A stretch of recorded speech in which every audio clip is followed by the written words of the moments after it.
Welcome to view point. Work from home హ్యాపీగా చేయాలని permission తీసుకుంటారు. తీరా చేస్తుంటే తెలుస్తుంది ఇంటి నుంచి పని ఎంత భారమో.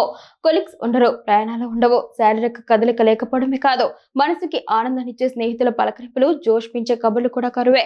అయినా తప్పని విధులు, ఆరోగ్యం, పిల్లలు, ఇతర అవసరాల రీత్యా వర్క్ ఫ్రం హోమ్ చేస్తున్న వాళ్ళు నడకతో కొత్త ఉత్సాహాన్ని, కొత్త శక్తిని కూడగట్టుకోవచ్చు. కాబట్టి ఇంటి నుంచే పని చేస్తుంటే మీ పనుల ప్రణాళికను ఇలా మార్చుకోండి. రోజు లేచే సమయం కంటే ఒక అరగంట ముందే నిద్రలేవండి. కాఫీ తాగడానికి ముందే 15 నిమిషాల పాటు బయట నడిచిరండి. నడక వల్ల వచ్చిన ఉత్సాహం కాఫీ తాగిన తర్వాత రెట్టింపు అవుతుంది. బయటికి పోయే అవకాశం లేకుంటే మేడ మీదైనా నడిచే ప్రయత్నం చేయాలి. పూర్తిగా ఇంటికే పరిమితమై ఉండడం వల్ల కలిగే నిరుత్సాహాన్ని ఇది పోగొడుతుంది. డెస్క్ జాబ్ చేసే వాళ్ళ శరీర భాగంలో కదలిక తక్కువగా ఉంటుంది.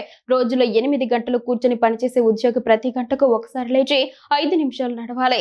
ఇలా రోజు మొత్తంలో 40 నిమిషాల పాటు నడిస్తే కాళ్ళలో నిలిచిపోయిన రక్త ప్రసరణ మెరుగుపడి వెన్నుపై ఒత్తిడి తగ్గి హుషారుగా ఉంటారు. నడవడం కోసం ప్రత్యేక సమయం పెట్టుకుని నడిస్తే పర్వాలేదు. ఫోన్ కాల్స్ వచ్చినప్పుడు కంప్యూటర్ మీద పని ఆపి మాట్లాడాల్సి వస్తుంది.